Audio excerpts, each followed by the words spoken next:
to alleviate hunger and food insecurity, it is not just the size of the fish catch, it is about who ultimately is able to put the right fish on the table. A group led by scientists at Michigan State University have devised a way to track and measure the true picture of how one of the world's most traded commodities moves from the water to the plate within a country. Their findings in the journal Nature Food about Sub-Saharan Africa revealed surprising gaps in the traditional supply and demand analysis of fish and opens opportunities to get the right fish to those who need it most. And the innovations they deployed can be useful anywhere. All fish aren't created equal in terms of containing the right nutrition for certain people in certain circumstances. Effective policy needs new data that reveals how variation in the supply, price, and form of fish in different places throughout a country shapes who can access that fish, with special attention to people who are poor and vulnerable to malnourishment. Existing data on food production indicate food supply, but not whether food reaches those who need it.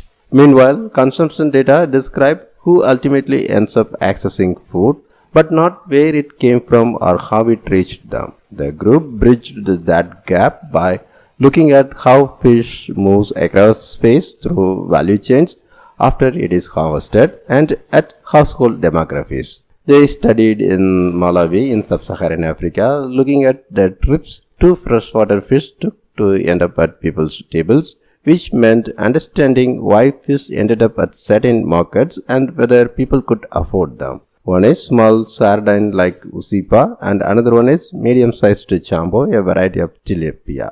The little usipa is the bigger catch, both in volume and dollar value. It is affordable, often sun-dried and consumed whole.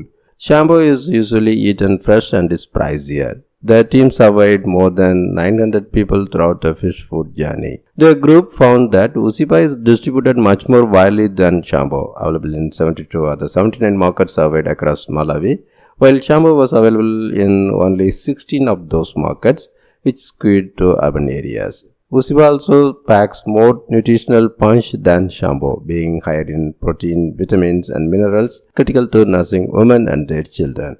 But the group found that policies were championing the fancier chambo. While most fisheries policies in Malawi has previously focused on the larger high-value tilapia species, these results indicate the need for a shift in policy focus towards the small pelagic species to better support food security and nutrition. The research paper revealed disconnects between policy and need can help guide policy beyond Malawi.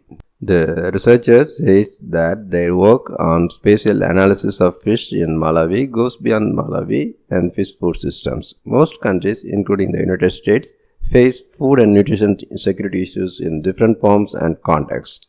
This approach of spatial analysis of food systems could be adopted in any context to understand what types of food flow to which populations and through what mechanisms.